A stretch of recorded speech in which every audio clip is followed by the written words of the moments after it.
20 minute 20 खबर में आपका स्वागत है और मैं हूं आपके साथ आरजू साई।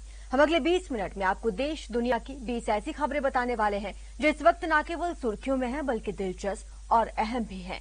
तो शुरू करते हैं 20 मिनट में 20 खबरों का सिलसिला। सबसे पहले देखेंगे राजस्थान की कौन कौन सी खबर इस वक्त अहम है। ये आखिरी तस्वीर है जयपुर की डॉक्टर दीपा की, जो हिमाचल प्रदेश के किन्नौर में हुए भूस्खलन से चंद मिनट पहले ही उन्होंने ट्वीट की थी। आपको बता दें कि हिमाचल प्रदेश के किन्नौर में रविवार को दिल दहला देने वाला एक हादसा हुआ। यहाँ घूमने आए लोगों के सिर पर अचानक से मौत बरसने लगी और चंद पलों में ही 9 लोगों की मौत हो गई। इन्हीं में से एक थी जयपुर की रहने वाली doctor Deepa Sharma. Deepa Sharma social media पर काफी फेमस थी, जो पहली बार अकेले ही यात्रा पर निकली थी और लगातार सोशल मीडिया के जरिए वो अपनी इस यात्रा को लेकर अपडेट भी दे रही थी। लेकिन ये किसी को भी अंदाजा नहीं था कि ये उनके अंतिम पल होंगे।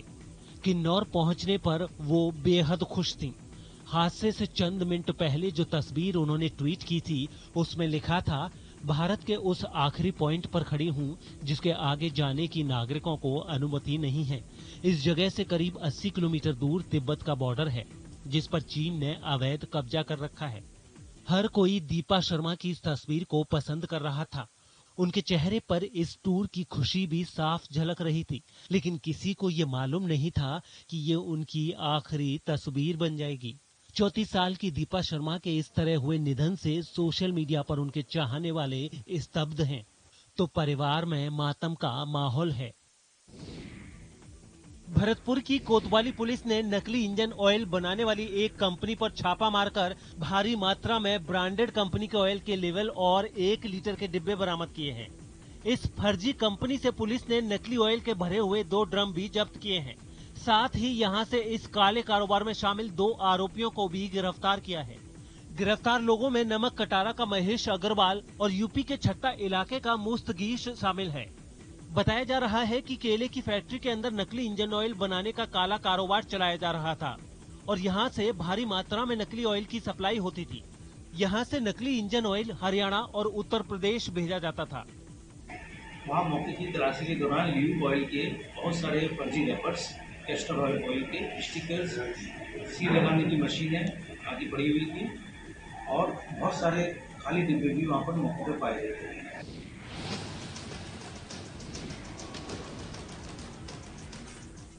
एक महीना बीत गया, लेकिन बेशकीमती सिक्के पर बड़ा सवाल अब भी सवाल बना हुआ है, क्योंकि जिम्मेदार मौन धारण किए हुए हैं। जहां तक नजर वहां तक सुरक्षा के कड़े इंतजाम।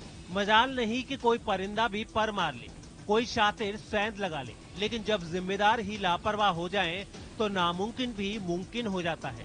भरतपुर संग्रहालय में भी ऐसा ही हुआ। जी हां, गुप्तकालीन सिक्के की चोरी पर जिम्मेदारों का मौन टूटने का नाम नहीं ले रहा।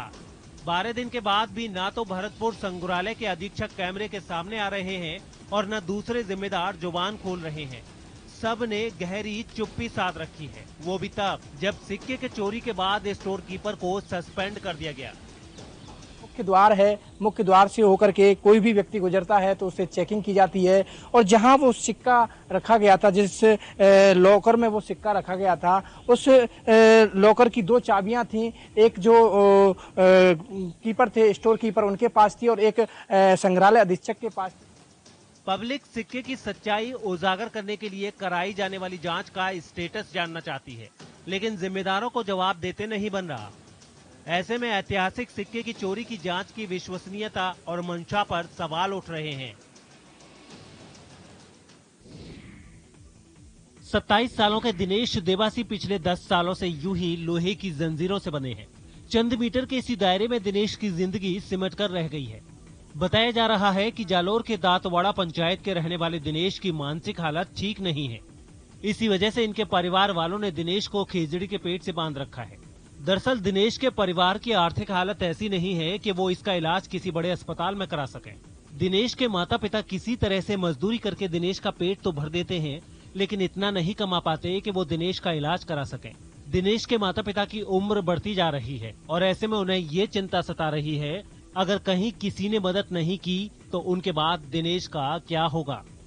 हम भाई सरकार यूं ही करता हुआ यूं करे, मान तो कोई हालत नहीं है हमारी तो, कमावा वाला कोई नहीं है। मैं वही मौसम बैठा हूँ। हमें तो 10 साल थी है तो पालन पर कोई कराई हो इलाज, कोई इलाज बराबर गोली नहीं आई, गोली चालू है तो कोई वो है। एक भाई कमा वाला तो वो एक्सीडेंट जो लारी कमा वाला नहीं है, कोई उपाय नहीं है लारी।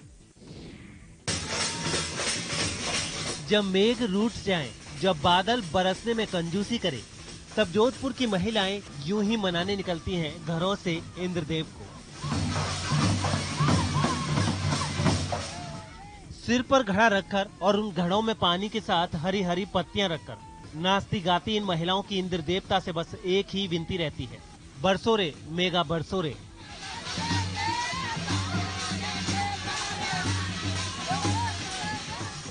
ऐसा नहीं है कि बारिश के लिए इंद्र देवता को मनाने के लिए यहाँ की महिलाएं ही इस पारंपरिक नृत्य में भाग लेती हैं। खास बात यह है कि पुरुष भी इसमें दिल से भागीदारी करते हैं ताकि बारिश हो और उनको राहत मिले। बारिश के लिए जो इंद्र देवता को पसंद कर सके, और हम लोग है ना प्रसाद लेके आते हैं, नारियल घुघरिया वो भगवान को चढ़ाए तो बारिश की कामना करते हैं। मटकियों के छेद करके लेके आते हैं, पानी भर के उसमें जल बरसाते हैं और नाचते कूदते आते हैं, प्रसाद लेके आते हैं घुघरिया भुजी। बारिश के लिए हम करते हैं, पैदल आके भैरव जी के प्रसाद चढ़ाते हैं, इंद्र देव को मनाते हैं। ये ऐसी बस्ती है जहाँ के लोग बरसात ना होने की दुआ मांगते हैं, जिनकी हर सुबह और शाम ऊपर वाले से इस प्रार्थना के साथ शुरू होती है कि यहाँ बरसात ना हो, मॉनसून कभी मेहरबान ना हो। हमारे यहाँ पे पत्थर गिरा था, ये मकान टूटा था और 2 आदमी खत्म हो गए थे। ये बड़ी परेशानी से लोग रहते हैं। जब बरसात वगैरह आती है तो ये लोग मकान खाली कर के और अपने रोड पे चाय के रहने लग जाते हैं। मकान है ये पहाड़ के साइड में, तो इनको खतरा ये था मकानों को, कभी भी खतरा हो सकता है। कभी भी बारिश तेज हो रही थी ना, जो शाम के टाइम गिरता है, मौसम हो रहा था जब पत्थर गिर रहे थे बहुत सारे। ये बस्ती जयपुर के आमागढ़ किले के नीचे बसी है। छोटी सी कच्ची बस्ती है, तमाम सुविधाओं से महरूम, और इन सब की वजह है पास स्थित पहाड़, जो मौत बनकर 24 घंटे 7 दिन इनके सिर पर खड़ा रहता है। यहाँ के लोगों का कहना है कि जब भी बरसात होती है, इन पहाड़ों से पानी कम, मौत का पत्थर ज्यादा नीचे उतरता है, और यही वजह है कि वो ऊपर वाले से हमेशा ये प्रार्थना करते हैं कि यहाँ कभी बरसात न हो, हवा की रफ्तार कभी भी तूफानी न हो। केंद्रीय औद्योगिक सुरक्षा बल के जवान देश की सुरक्षा के साथ साथ अपनी सामाजिक जिम्मेदारी भी खूब निभाते हैं। इसी कड़ी में टोंक के देवली की 9वीं और 6ठी बटालियन के परिसर में जवानों ने पौधारोपण कर पर्यावरण बचाने का संदेश भी दिया। में वृहद स्तर पर वृक्षारोपण प्रोग्राम चलाया गया। इसके तहत सीएसएफ के जवानों ने, अधिकारियों ने, परिवारजनों ने और शिक्षा विभाग, स्थानीय प्रशासन, पुलिस, मीडिया कर्मी, चिकित्सा विभाग के संबंधित कर्मचारी आदि ने यहाँ पे भाग लिया और लगभग 1500 वृक्ष यहाँ लगाए गए हैं।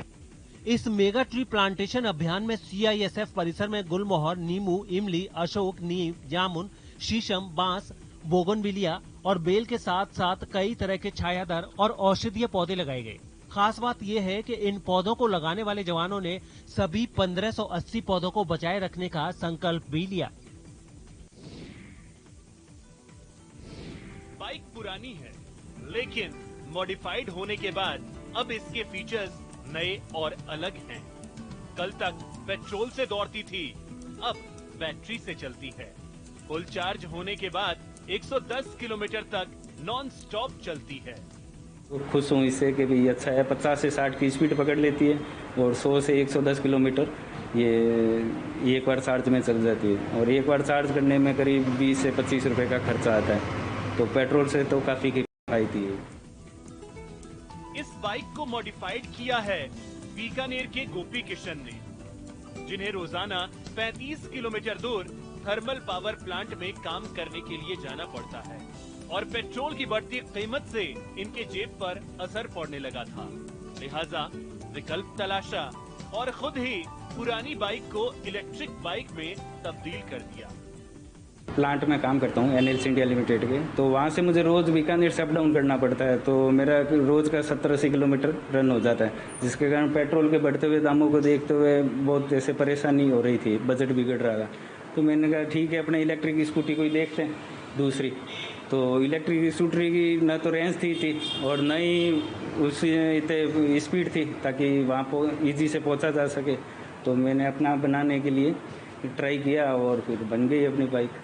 दरअसल ज्यादा माइलेज के लिए गोपी किशन ने पुरानी बाइक में इंजन को हटा 1000 पावर की इलेक्ट्रिक मोटर और लिथियम की बैटरी लगाई और अब उनका बाइक दूसरी इलेक्ट्रिक बाइक को टक्कर देती है। सावन के पहले सोमवार के मौके पर मरुधरा के तमाम शिवालयों में भोलेनाथ को जल अर्पण करने के लिए महादेव के भक्तों का तांता लगा रहा। कहते हैं सावन के महीने में गंगा जल, बेलपत्र, फूल, धतूरा, नारियल, दूध, दही, फूल से जो महादेव की पूजा करते हैं उनकी हर मनोकामना पूरी होती है और उसमें भी सोमवार का खास महत्व है। लिहाजा इस मौके पर शिवालयों में भारी भीड़ उमड़ती है। आप इन तस्वीरों में देख सकते हैं कैसे लोग अपने आराध्य को जल अर्पित करने के लिए लंबी लंबी कतारों में लगे हैं। खास बात यह है कि प्रदेश के हर शहर, हर गांव से ऐसी ही तस्वीरें सामने आई हैं, जहां भक्त बम बम भोले के जयकारे लगा रहे हैं।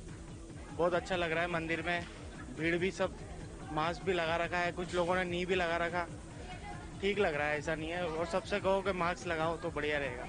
होती है, बिल्कुल होती है। व्रत तो सभी रखते हैं, जिनकी श्रद्धा होती है वो लोग रखते हैं।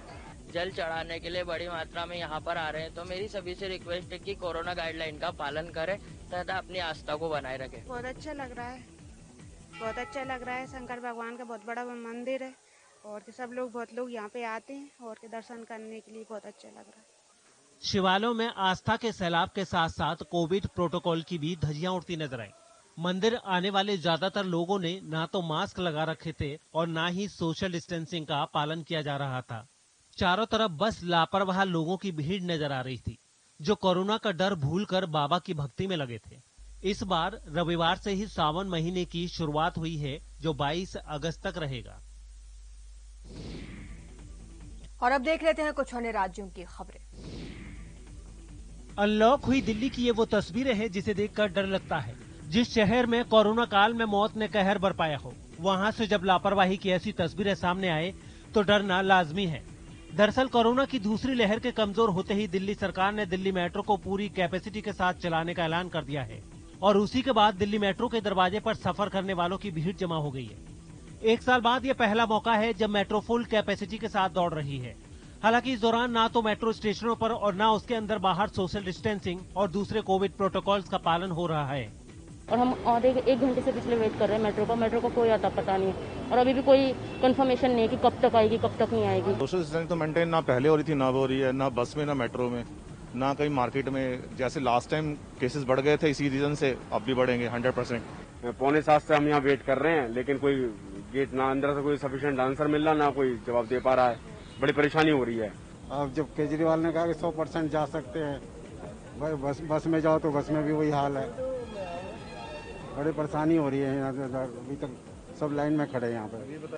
आपको बता दें कि दिल्ली मेट्रो की तरह यहाँ लंबे समय से बंद पड़े वाटर पार्क और मनोरंजन पार्क को भी सरकार ने खोलने की मंजूरी दे दी है। दिल्ली वाले अब घर से बाहर घूमने और सैर सपाटे के लिए इन जगहों पर जा सकेंगे। हालांकि इस दौरान वहां पर कोविड नियमों का ध्यान रखना होगा। आपको बता दें कि दिल्ली में पिछले कुछ समय से कोरोना के मामलों में काफी कमी आई है। दिल्ली में एक्टिव केस की संख्या भी 600 से कम है और यहाँ करीब 70 लाख से अधिक लोगों को वैक्सीन भी लग चुकी है।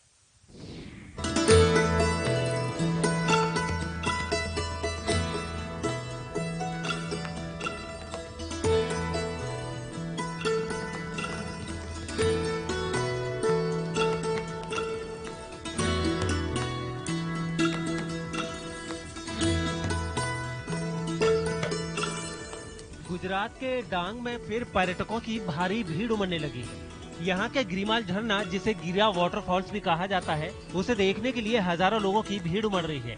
250 फीट की ऊंचाई से गिरने वाले गिरा वाटरफॉल्स को गुजरात का न्यागरा भी कहा जाता है और मानसून के सीजन में इसे देखने के लिए गुजरात ही नहीं बल्कि पूरे हिंदुस्तान से लोग जमा होते हैं। बहुत ही प्लीजेंट एंड बहुत ही खुशनुमा एटमॉस्फेयर है और सभी लोग कोऑपरेटिव है और डेवलपमेंट भी अच्छा खासा हो गया है पहले से। मैं यहाँ पहली बार आई हूँ और ये डांग का सबसे बड़ा धोध है जो मुझे बहुत अच्छा लग रहा है और यहाँ सब ही इतना अच्छा मौसम है कि उसको देख के मुझे ऐसा लग रहा है कि यहाँ मैं बार बार आऊँ। ये मौसम बहुत ही सुहाना है और बारिश गिर रही है और इधर ये गिरा दूध है तो सबको बहुत मजा आ रहा है इधर। पर्यटकों से डांग गुलजार तो हो रहा है, लेकिन यहाँ आने वाले लोग जिस तरह से कोरोना के प्रति लापरवाही बरत रहे हैं, उसे देखकर ऐसा लग रहा है जैसे कोरोना कभी भी विकराल रूप अख्तियार कर सकता है। रविवार को हुई भारी बारिश के बाद गुजरात के कई इलाकों में पानी भरने से जनजीवन अस्त व्यस्त हो गया है। आप इन तस्वीरों के जरिए अंदाजा लगा सकते हैं कि बारिश ने गुजरात का क्या हाल कर दिया है। सड़कों पर इतना पानी भर गया है कि गाड़ियों की रफ्तार पर ब्रेक लग गया है। शहर शहर गांव गांव ऐसी ही तस्वीर देखने को मिल रही है। बताया जा रहा है कि 12 तालुकों में 12 घंटे की अवधि के दौरान 100 मिलीमीटर से अधिक बारिश हुई है। अकेले राजकोट के लोधिका तालुक में 180 मिलीमीटर बारिश हुई है। छोटा उदयपुर के कवंत तालुका में 161 मिलीमीटर बारिश हुई है, जबकि जामनगर के कलाबाड़ में 142 मिलीमीटर बारिश हुई, जबकि वलसाड़ के कपराड़ा में 129 मिलीमीटर बारिश हुई है। बोटाद, दाहोद, पंचमहल, वडोदरा, अरावली और गिर सोमनाथ जिले के क्षेत्रों में इस कदर बारिश हुई है कि निचले इलाकों में पानी भर गया है और हजारों लोगों को परेशानी का सामना करना पड़ रहा है।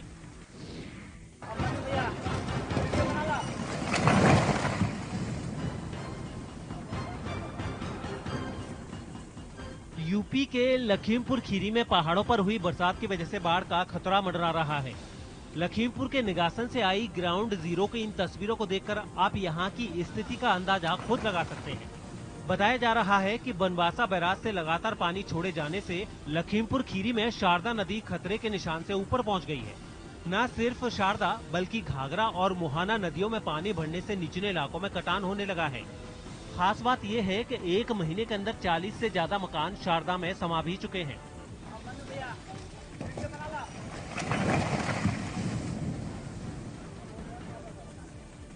अब हम लोग देखो दरिया मत है, ये ठोकर लगाने आई, कहीं बल्ली गाड़ दही, कहीं बालू थोड़ा भर दही, बस चला जाही और न प्रधानों संगे नहीं और कुछ ना कि हाँ बड़ा ठोकर, कई बार कहा बड़ा ठोकर लगाई दे। अब देखो यहाँ लगा दे वहाँ लगा दे, पत्थर पुत्थर भी यहाँ देखो घर मकान गिर रहा है। हम अब तक कोई मकान गिर रहा है यहाँ बचे, अब कुछ ना हमारी जमीन भी कट जाई, अब घर भी कटा जाता। अब इतना कि बाबूजी हम नदी में डूब के मर जाए। प्रशासन हर साल बाढ़ से बचाने के नाम पर करोड़ों रुपए खर्च करने का दावा तो करता है, लेकिन घटिया काम होने के चलते जब नदी उफान पर आती है तो इलाके की हजारों एकड़ फसल और लाखों लोग प्रभावित होते हैं। हर साल सैकड़ों परिवारों के आशाने यूं ही नदी में समा जाते हैं।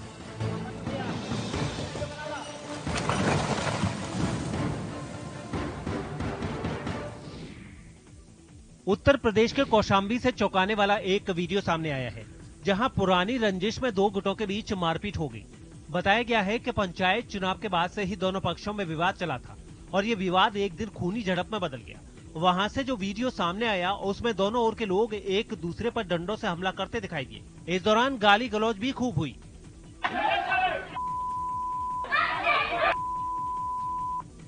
वहां सिर्फ डंडे ही नहीं चले, बल्कि उन लोगों ने एक दूसरे पर जमकर पत्थर भी बरसाए। देख ले लड़ाई, देख ले भाई। इलाके के कुछ लोगों ने जब बीच बचाव किया तब जाकर कहीं ये पूरा बवाल शांत हुआ। बताया गया है कि मारपीट की इस घटना में दोनों ओर के कई लोग घायल भी हुए हैं। हिमाचल प्रदेश के कुल्लू से रोंगटे खड़े कर देने वाली एक तस्वीर सामने आई है। वहां एक मकान में भीषण आग लग गई थी। बताया गया है कि ये हादसा घर में रख के रसोई गैस सिलेंडर में हुए धमाके की वजह से हुआ और पलक झपकते ही पूरा मकान आग के शोलों में घिर गया, जिसके बाद वहां मौजूद कुछ लोग आग की लपटों पर बाल्टियों से पानी फेंकने लगे, लेकिन उनकी ये कोशिश आग को बढ़ने से रोक नहीं पाई। थोड़ी ही देर में पूरा मकान आग का गोला बन गया और उसमें सब कुछ जलकर राख हो गया। घर से निकल रही आग की भयंकर लपटों ने आसपास के लोगों को दहशत से भर दिया। तमिलनाडु के रामेश्वरम और मंडप को जोड़ने वाले पंबन ब्रिज पर मरम्मत का काम तेजी से चल रहा है। इस मरम्मत की वजह से पंबन ब्रिज से गुजरने वाले रेलवे ट्रैफिक को अस्थायी रूप से बंद कर दिया गया है। इसे लेकर साउथ रेलवे ने स्टेटमेंट जारी कर बताया है कि मरम्मत के लिए बंद किए गए पंबन ब्रिज से गुजरने वाली ट्रेन सर्विस के पैटर्न में बदलाव किया गया है। आपको बता दें कि पंबन ब्रिज भारत का पहला सी ब्रिज है, जिसे बने हुए करीब 107 साल हो गए हैं। ये पुल पाक जल डमरू मध्य पर बना ब्रिज है, जो कि पवित्र और धार्मिक शहर रामेश्वरम को भारत के मुख्य भूभाग से जोड़ता है। खास बात यह है कि पम्बन ब्रिज के नीचे से जब भी कोई मालवाहक जहाज गुजरता है तो ये पुल नीचे से खुल जाता है और जहाज के गुजरने के बाद वापस अपनी स्थिति में आ जाता है। टीम इंडिया के पूर्व कप्तान महेंद्र सिंह धोनी रविवार को मुंबई में एक फुटबॉल मैच खेलने के लिए पहुंचे थे। खास बात यह है कि इस मैच में उनके दोस्त और अभिनेता रणवीर सिंह भी उनके साथ मैच खेल रहे थे। दरअसल बॉलीवुड एक्टर अक्सर संडे को फुटबॉल खेलने के लिए अपने बिजी शेड्यूल से समय निकालकर जमा होते हैं और ऐसे ही एक मैच के दौरान भारतीय क्रिकेट टीम के पूर्व कप्तान महेंद्र सिंह धोनी भी मैदान पर पहुंचे थे, जहां रणवीर सिंह भी मौजूद थे। खास बात यह है कि रणवीर और धोनी एक ही टीम के लिए खेल रहे थे, जबकि सैफ अली खान के बेटे इब्राहिम अली खान ने विरोधी टीम की जर्सी पहनी हुई थी। इस फुटबॉल मैच की तस्वीरें सोशल मीडिया पर जमकर वायरल हो रही हैं।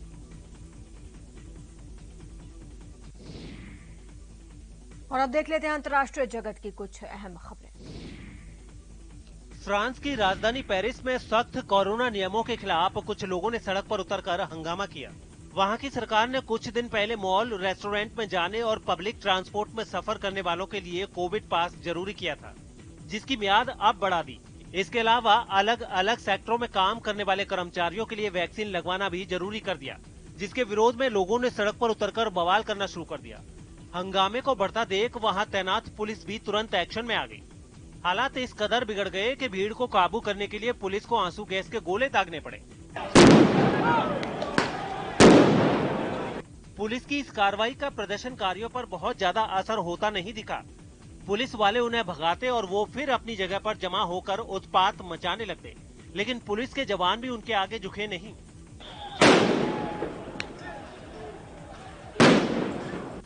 उन्होंने भीड़ को खदेड़ने के लिए उन पर इतने आंसू गैस के गोले दागे कि पूरे इलाके में उसका धुआं छा गया। काफी देर तक सड़क पर ये बवाल यूं ही जारी रहा। अमेरिका की कैलिफोर्निया में जंगलों में लगी आग की कुछ और डरा देने वाली तस्वीरें सामने आई, जिनमें आग की खतरनाक लपटें जंगल के बड़े हिस्से को जलाकर राख करती दिखाई दी। पिछले कई महीनों से अमेरिका के कई जंगल आग के शोलों में धधक रहे हैं, लेकिन इतना वक्त बीत जाने के बावजूद हालात जिसके तस बने हुए हैं। अब जो तस्वीरें वहां से आई उनमें ये आग पहले से और ज्यादा विकराल दिखी। जंगल के हरे भरे पेड़ पौधे बुरी तरह से आग के शोलों में सुलगते नजर आए। ऐसा लगा जैसे वो जंगल का पूरा सफाया करने के बाद ही दम लेगी। इन जानलेवा लपटों के बीच दमकल कर्मी आग बुझाने में अपनी पूरी ताकत झोंकते दिखे। खतरे को देखते हुए आसपास के इलाके को तुरंत खाली करने के आदेश दे दिए गए। बताया गया ये विनाशकारी आग अमेरिका में अब तक 13 लाख एकड़ से ज्यादा इलाके में फैले जंगल को जलाकर तबाह कर चुकी है। इसके बाद भी इसकी भूख नहीं मिट रही और ये तेजी से जंगल को खत्म करती जा रही है।